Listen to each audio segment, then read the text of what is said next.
Yeah, they pick up well. They do, yeah. I don't know, like, anyone that uses a dictaphone anymore. So, I saw the poster for your gig in Brixton the other day, Brighton. Oh, good. The four of you saw some. So, who's in the band? Yes, there's four of us now. Yeah. Well, there's Emmanuel Mario on drums, still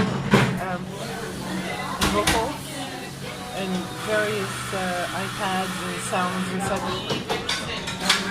I'm just concerned, it's very noisy here. Yeah, we can move if you want. It's cool.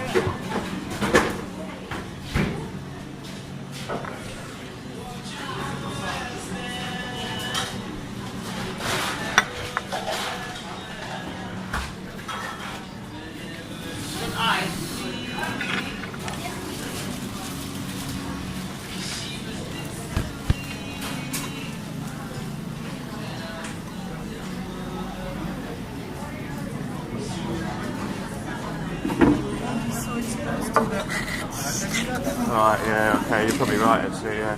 I could go down, but I did my best answer, and it goes.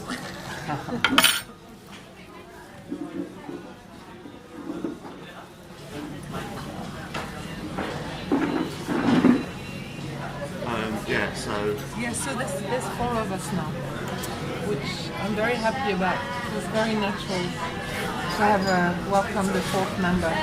She's called Nina Savary, and she comes from a family of artists, and she's very well versed on, being on the stage. She was on stage from the age of 3, and also she's done a lot of more like classical stuff. Yeah. But she comes from a family of a troupe of anarchists. In the 60s. It's very free, kind of a cabaret. And so she's an excellent singer and player.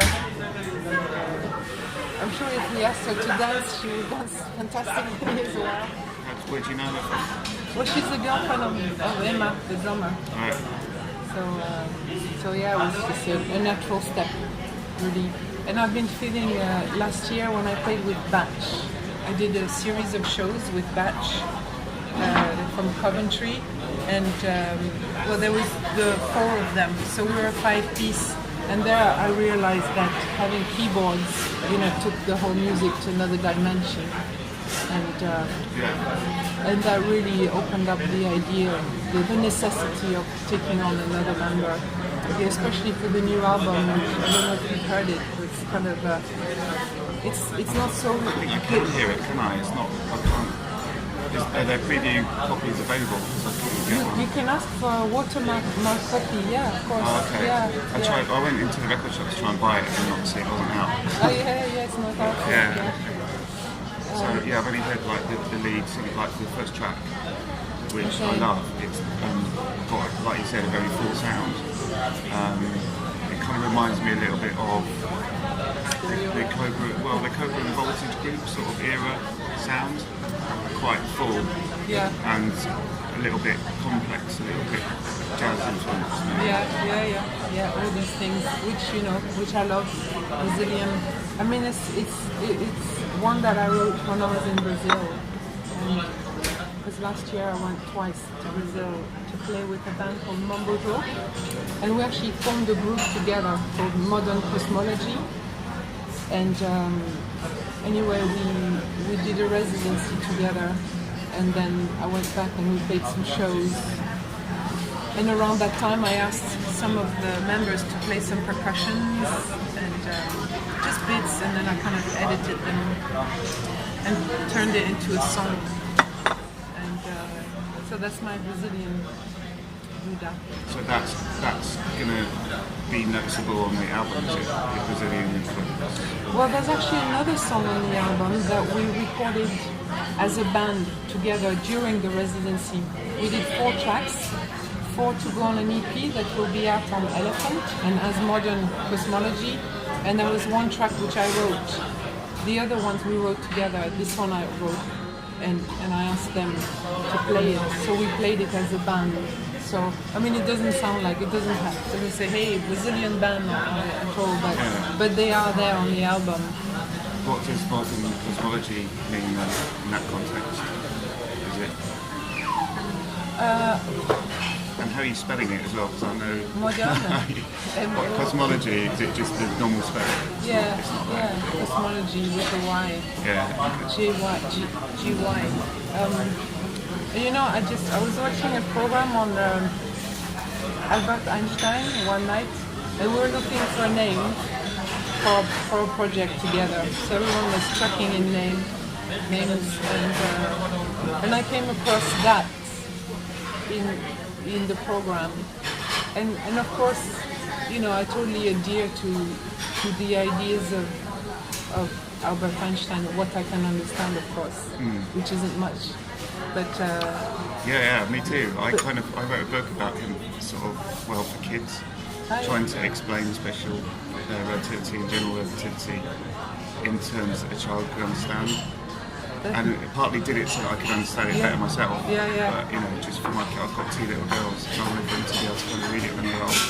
Oh yeah, wonderful. Yeah. I think it's good to open up, to be exposed to ideas that are counterintuitive to us, and to realize how, in fact, how we're shaped and conditioned in systems that are locked,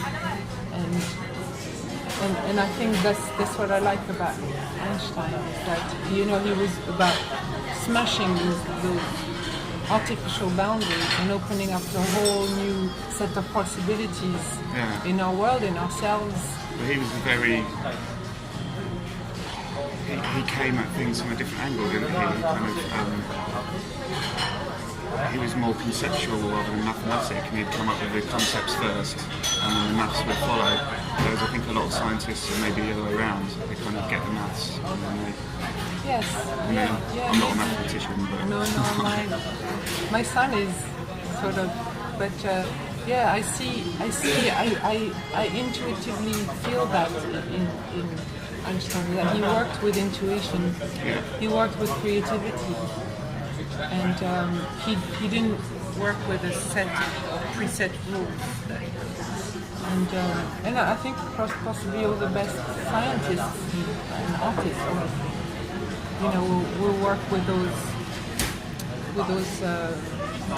abilities that we all humans have, and he worked also with the notion of love very much, and that's less published. So he's not just all about relativity, Einstein. He talked a lot about love and the power of love and the power of spirit in love. That's interesting, actually, because there's a bit of contention, isn't there, as to whether he believed in intelligent design. So a lot of kind of spiritual people try to claim him, and then the scientific people are trying to claim him as well, going, no, he didn't mean it like that. You know, because he said something like, God doesn't play dice to me or something, and he kind of made a few references to that. But it was always a bit vague, and nobody really knew exactly what he meant. Right, I think that's quite interesting. Well, God knows. God only knows what he meant. And I guess we can all put our own interpretations on the vagueness. But so back to modern cosmology, I like the openness of it, and the fact that we can project ourselves into the cosmos, and that nothing's predetermined particularly, that we can also shape. Okay, is that what you think then? Because I'm not sure, I've thought about that a lot, and I'm not sure what I think. Yeah, I go from one to the other. Yeah, it's true. I don't think it's something that can be resolved with the idea of free will. But, I mean, actually I wrote a little text about this recently for a French magazine, because I wanted to talk about free will, and can we, or can't we, you know, get out of this situation. And if anything, I came to the conclusion that no, it's our circumstances also that will determine, whether we react in such and such situation.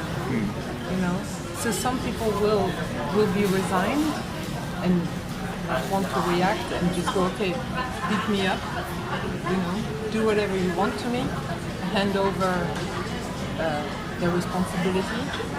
And there's people who, if they're too crushed by a system or by someone or by something, they will resist.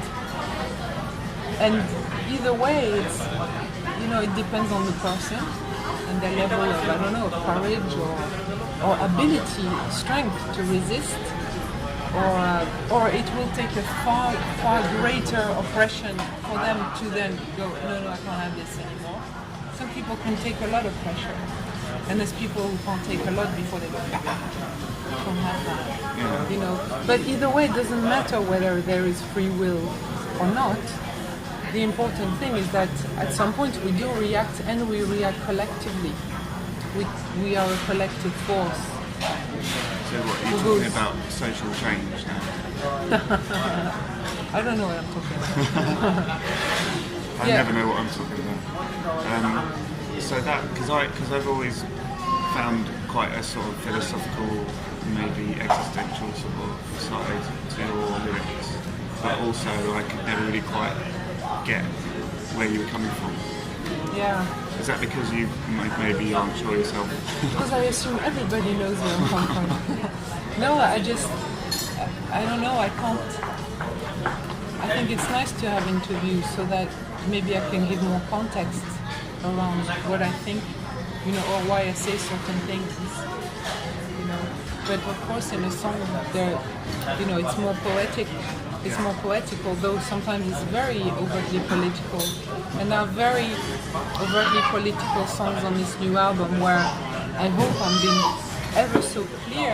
But even in this clarity, there is always a question, and I can't help to avoid. I cannot state.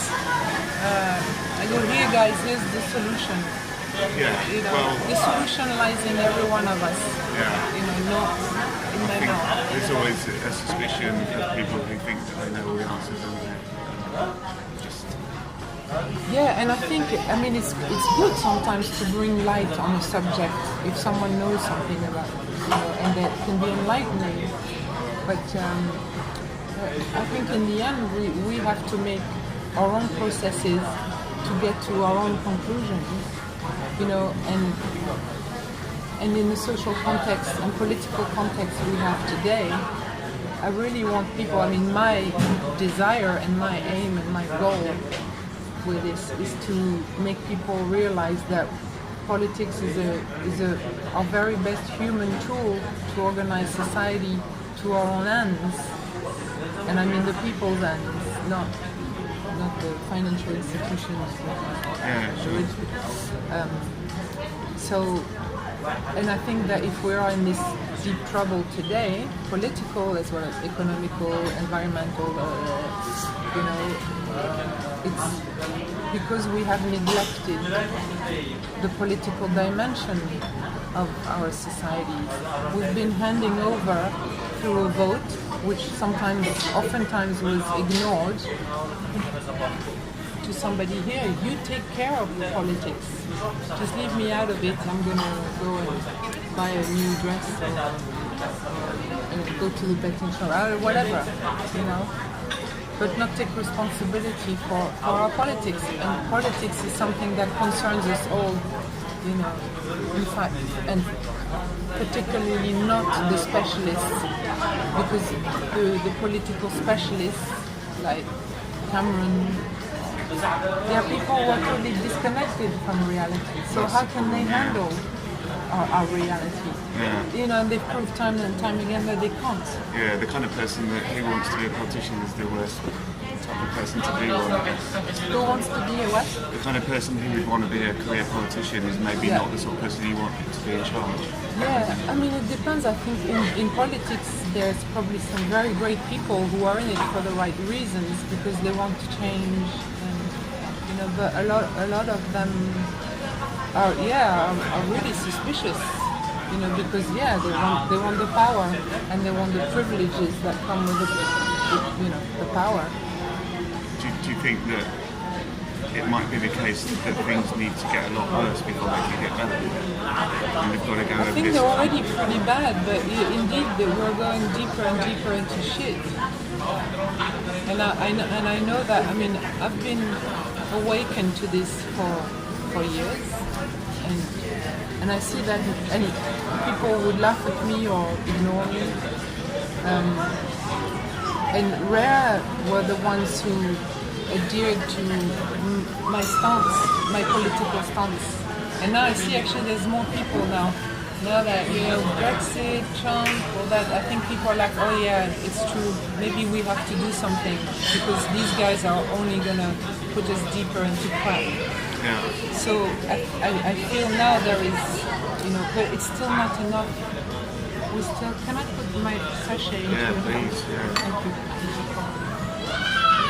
So I think last year we're gonna have to go deeper into shit for more people to awaken.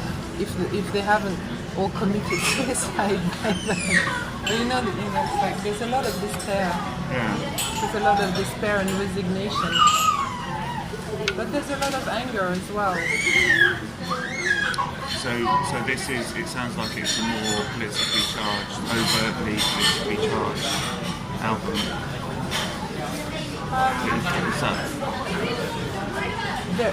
All my albums are overtly political because I see politics everywhere.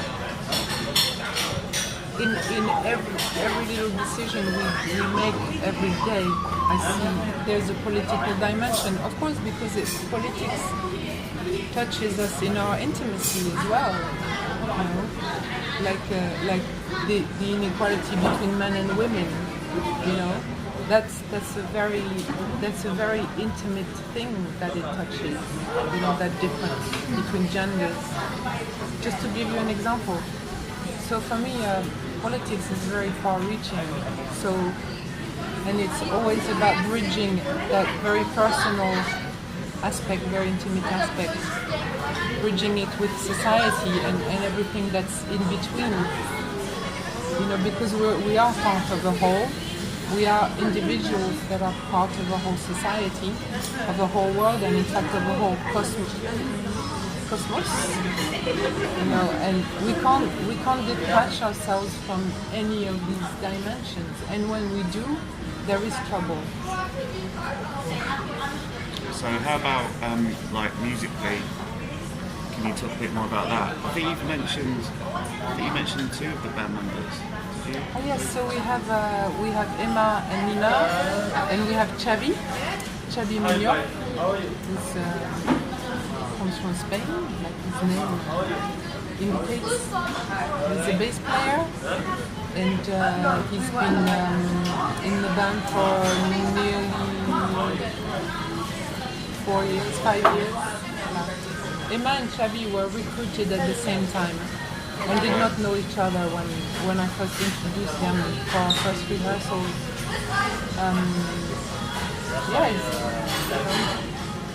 Who have you been listening to recently? I have to think hard.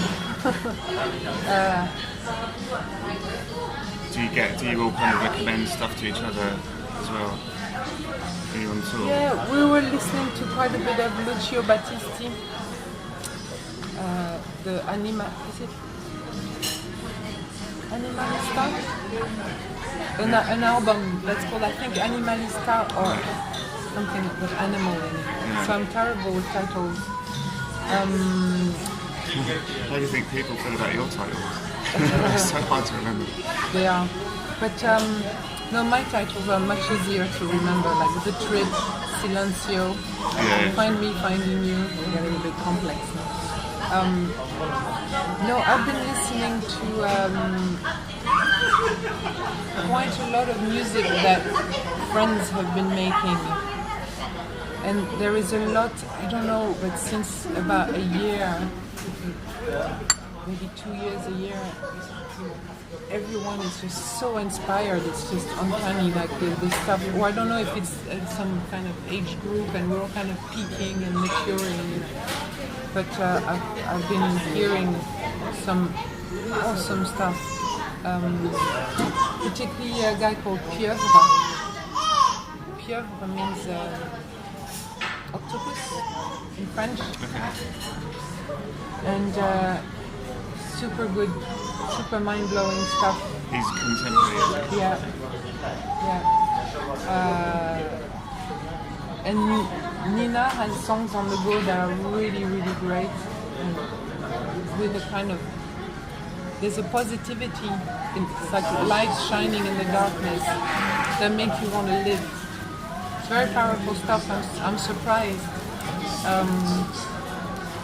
Julien Gasque, and more recently I've played the Aqua Serge album, new album, and also totally fantastic stuff. So Julien Gasque released an album called Kiss Me You Fool, which is really amazing. Yeah, that's got some good tips there. I've not heard of any of these people. Yeah. I do listen to a lot of new music. The new Aqua Serge, I think if you like Stereolab and you're into your music, you can totally put your teeth into that album. Yeah, cool. It's really good, and it's an odyssey from start to finish, you know? Yeah. Because you can't just judge from the first track. The first track is only a track that's playing with you, you know, and then it takes you. It's like, can you take this? And then you delve deeper and deeper and deeper into some really, really cool music. Totally recommend that Aqua Serge last album. Is that quite electronically based?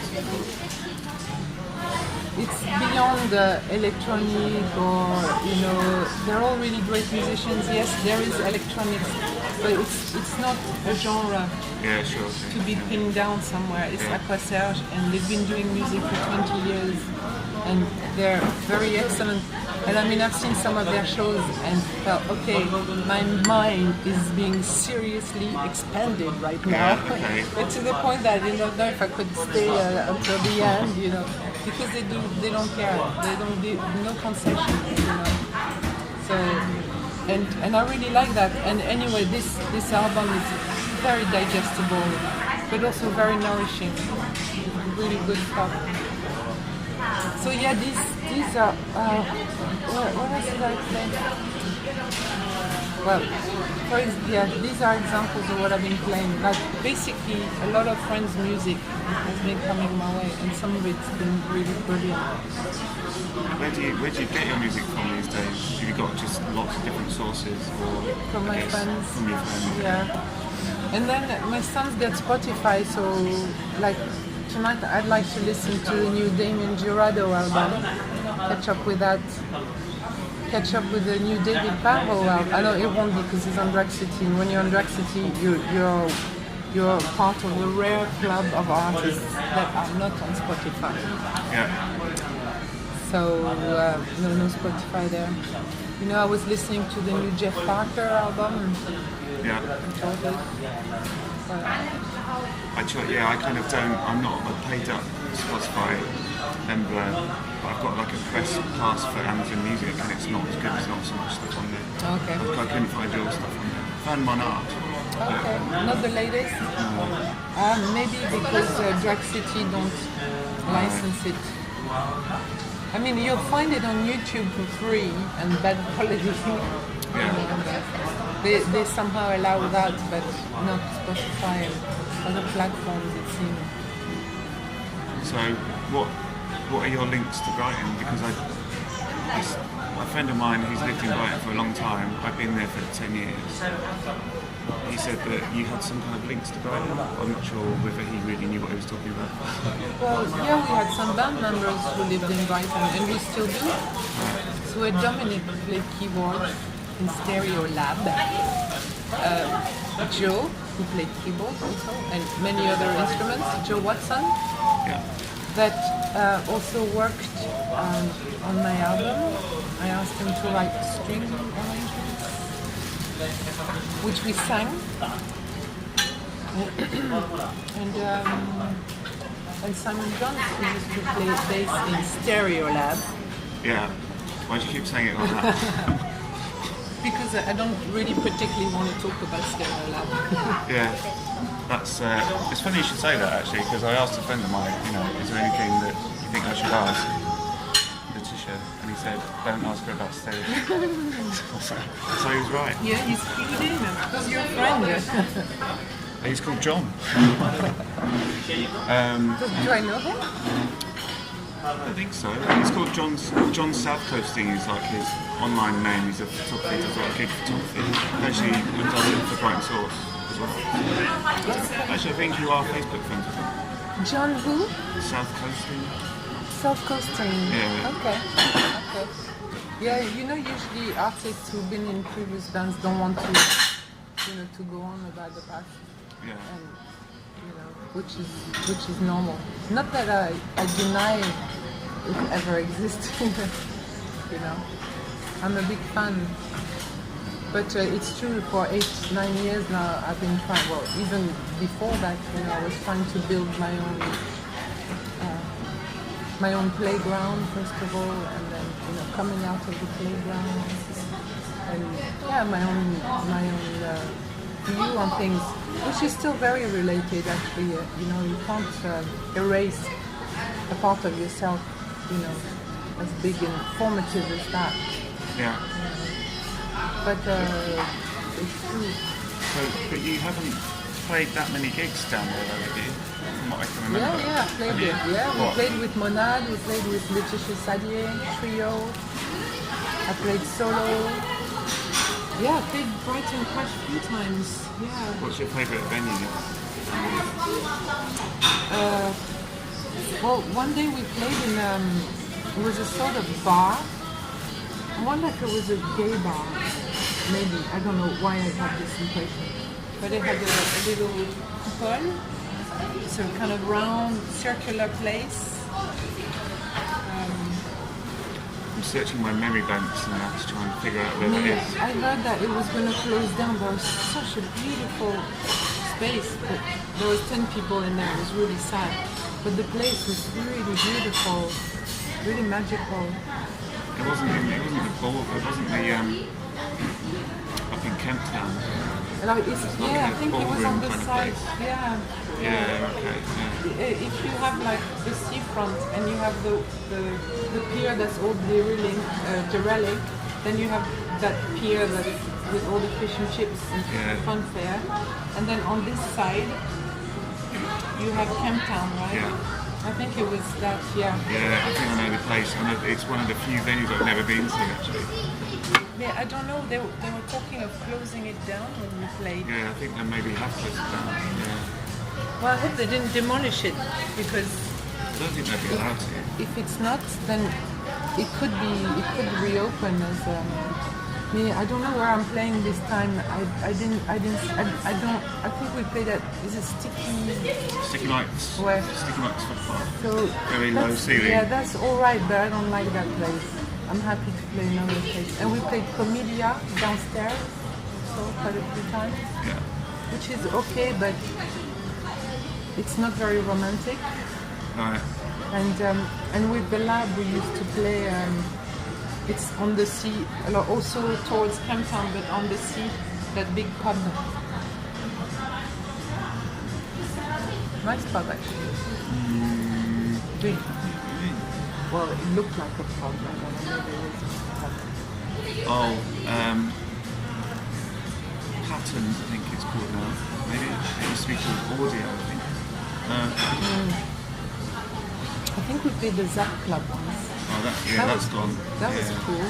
And not that it sounded good, but it was right by it. We played with Gallon Drunk. Yeah.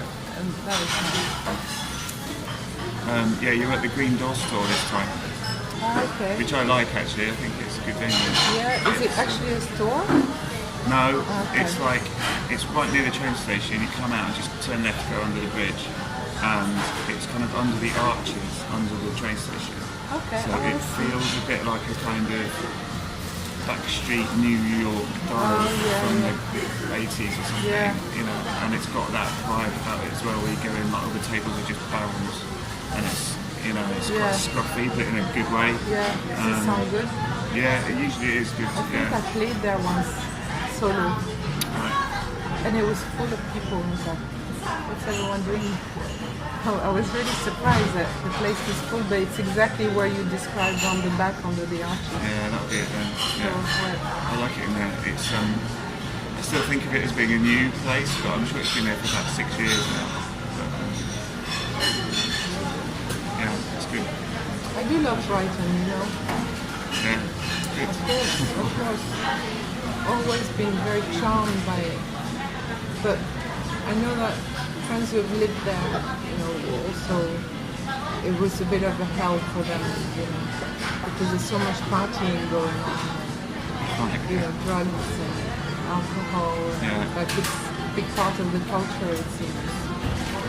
But I never lived in Brighton, but I always can fantasize about living in Brighton. I think it's cool, and there's lots going on. You know, for music, it's like a stop for most bands. It is now, yeah. It didn't really used to be. No? Even when I first moved there, that was 2006, it was just still on the up. And you'd get some bands would come on their tour. Now, pretty much everyone who's on tour in the UK will come to Brighton. Yeah. It's quite funny when you listen to, like, say, something like Six Music. Half the people who kind of text in are from Brighton. Oh, really? It's just a town of Six Music. Actually, that reminds me, this morning, it was a weird kind of synchronicities thing happened. I emailed the guy, the PR guy who set this up. Just to let him know that I was coming, in case he was wondering. Yeah. And I had the radio on, and as soon as I started typing, Ping Pong came on the radio. Really weird. And I sent the email, and then I checked my inbox, and he'd sent one to me saying exactly the same thing at the same time. And the song had come on at the same time, and the song was Ping Pong, so it's like the back and forth thing. Do you know what I mean? I thought that was really weird. I find that the world is full of those synchronicities at the moment. It's uncanny. It's I don't know, it's charmed. Very charmed. So that's very funny. I mean, I sent an email last night to my normal PR guy, who's Sean. And I said, are we still on for tomorrow? And he said, what interview is that? And there was also a ping pong interview with Rich saying, are we still on for tomorrow? You know, it's still okay. So it was all like crossing emails. I wonder if he had the radio on as well, because that would be even weirder. Could have had it. I haven't even needed to look at my questions. I just want to check that there's nothing I've forgotten to ask you.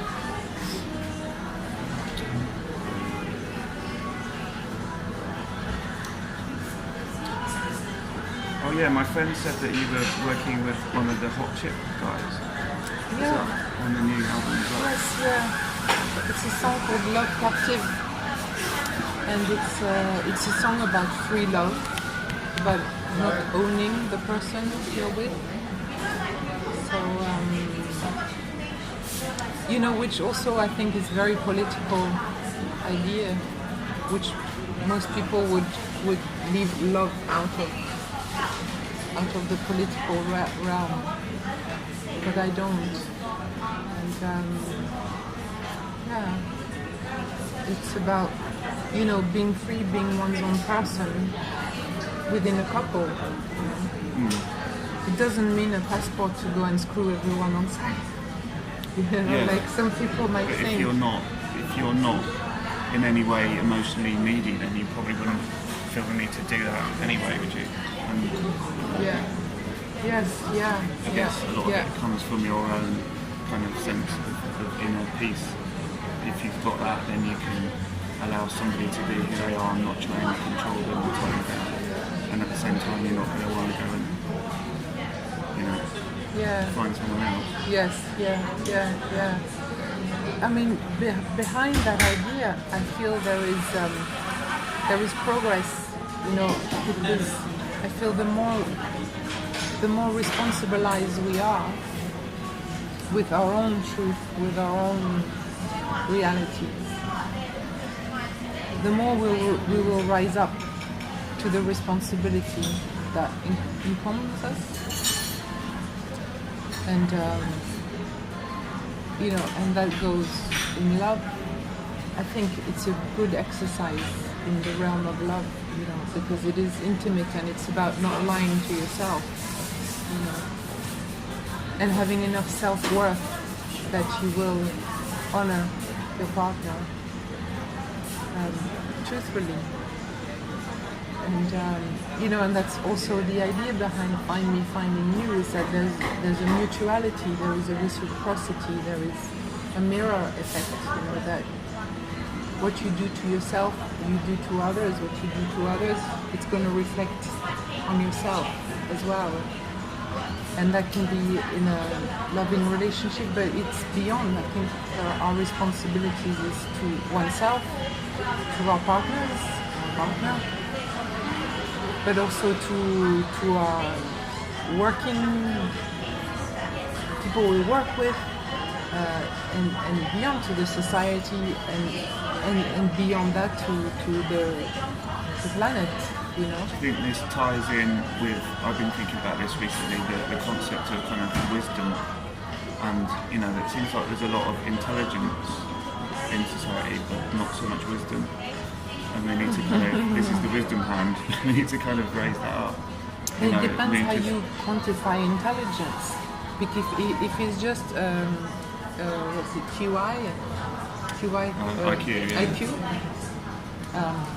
That's what I mean, that kind of intelligence, where you're problem solving kind of abilities, practical kind of... But that can be disastrous.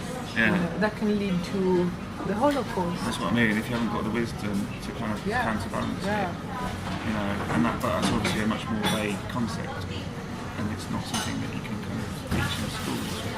No, but of course it is something you can teach in schools, but it has been overlooked, totally overlooked, because it's more tricky to measure an emotion than it is to measure how many liters there is in a pot. Yeah. You know, so and I think the temptation has always been to go towards what's easy, and totally overlook as if it did not exist all sorts of things which are more intangible and more invisible, or maybe and not yet to measure it. No, but there was going to be that. Everything has to be measured, doesn't it, and quantified, I guess, in a system like the educational system. But like maybe we should actually realise that some things don't need to be measured. You know, they can just be taught and just accepted for what they are, rather than having to be. Yes.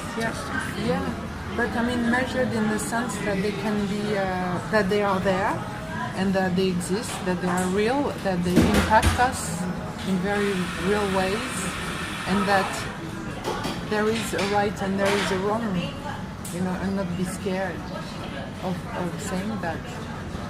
And there is a complete resignation in front of those things, but they're catching up with us. So, and I think slowly, you know, we're coming around to it, and to realizing that, hey, these things really impact us. How can we, if not control them, how can we, you know, manage them? I don't like that word, management. I know, yeah, I know what you mean, but like sometimes it's easy to get a little bit caught in the bubble, you know, like living in Brighton, for example. You got all the people you know, all the people you're kind of like in social networks with, all quite like-minded, and then something like Brexit happens, you think, how did that? Like, nobody I know voted for this, you know, and then it kind of it drags you back into wider society, you know. Brighton is kind of a little kind of right on bubble, you know. Yeah, totally. I think we all felt that. I remember the day where I realized, my God, I'm just in a hall of mirrors, and I need to go back to the streets But mind you, London. Like that. I mean, Yes, good, because I do think that it's going to go. We need to go back to the streets, and meet eye to eye with people. Somehow have debates. I don't know. Not be scared of one another for a start. But what did I want to say about? Well, at least Brexit was very instrumental in unifying. Yeah, I know it's very divisive, but bringing us back down to reality that we've been just totally isolate. That's not the word. Kind of cut off from each other. yeah. And that is a real tragedy when a society is cut off like that. Because I think essentially we probably want the same things.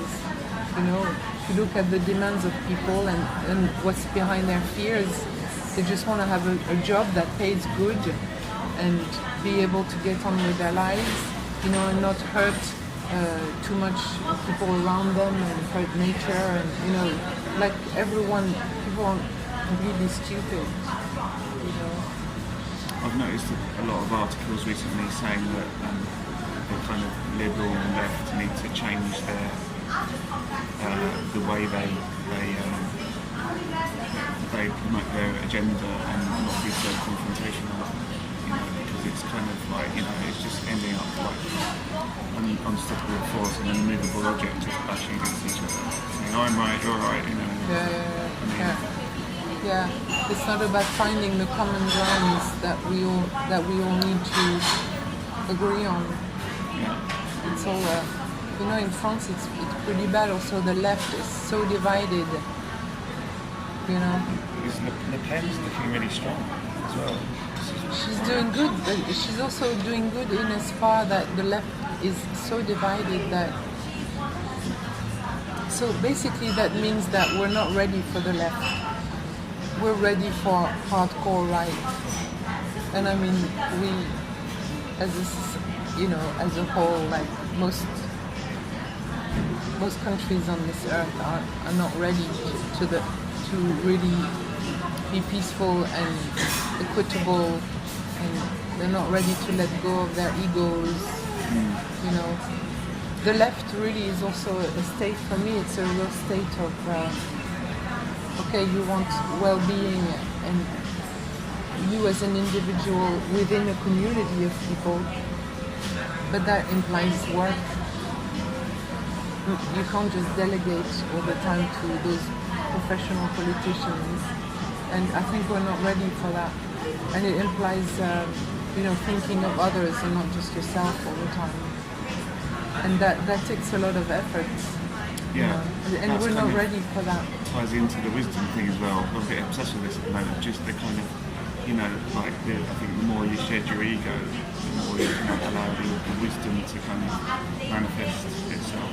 Yeah. And that's what we need to do. Yeah. How do you kind of propagate that in society? It's quite difficult. Well, in this society, yeah. But at the same time, I feel that, we are in a very severe corner of history, and we're going to have to take a turn.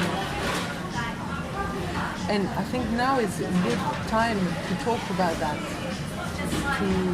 to really bring on the idea of relinquishing the ego and serving a bigger good, joining a collective, forming a collective force that is not just about me, but it's about us, and it's about me within us. Because of course I don't want this idea, which is very fascist, to eliminate all forms of singularity. Sure, yeah. We want singularity, we want difference, we want everybody to be their own unique selves, but to be part of a whole, which they also have to serve. Just like you have to serve yourself every day, you have to also serve the whole. Yeah.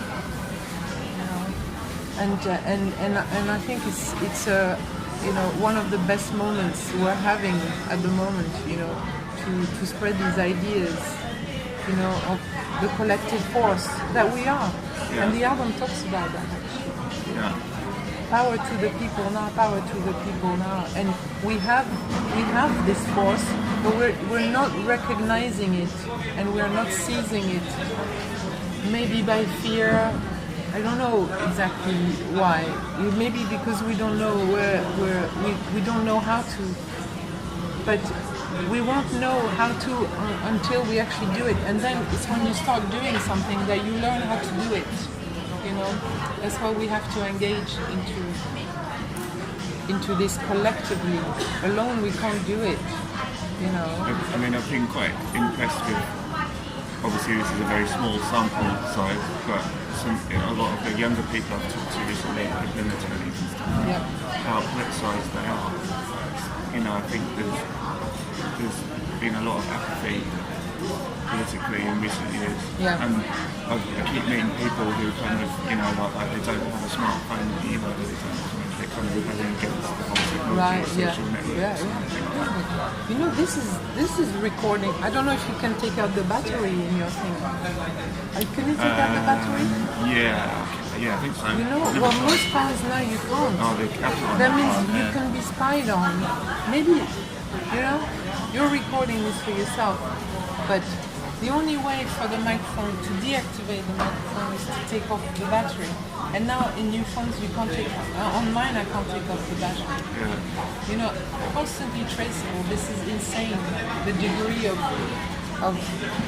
how our privacy are being invaded is being invaded.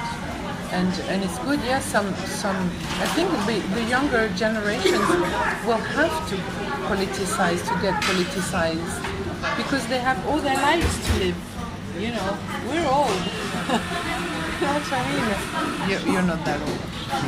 I'm not that old either, and I want to live. I don't feel old. And I don't want to live under the boot of, the fascist boot, which is at the moment, that's what's on the table for us, And of course, and I've detected that also in younger people, that they're like, okay, like, sorry, but we don't want this mess, I mean, some people would revert to drugs and violence and delinquency, because that's their program that's being dealt for them. People low profile and still try to make their way in society. But yes, I think there's another portion of the youth who's going to go, no, because they also have the energy, And I think these are we need to when you think alone, you can only go so far. When you think with two, you can go farther. But when you think in a group of people, and you listen to what people are saying, and you listen there, and you say what you have to say, then bigger ideas grow, and this is where it comes from. And this is where revolution starts, It's when people start thinking together. And the thing is, you have to trust that things will emerge because they do, because we're creative, somehow we're creative beings, So things do emerge. And as long as you put you're put in the situation. Okay, brilliant. I think I'll stop there because I've got so much. And you've only got 300 words. I know.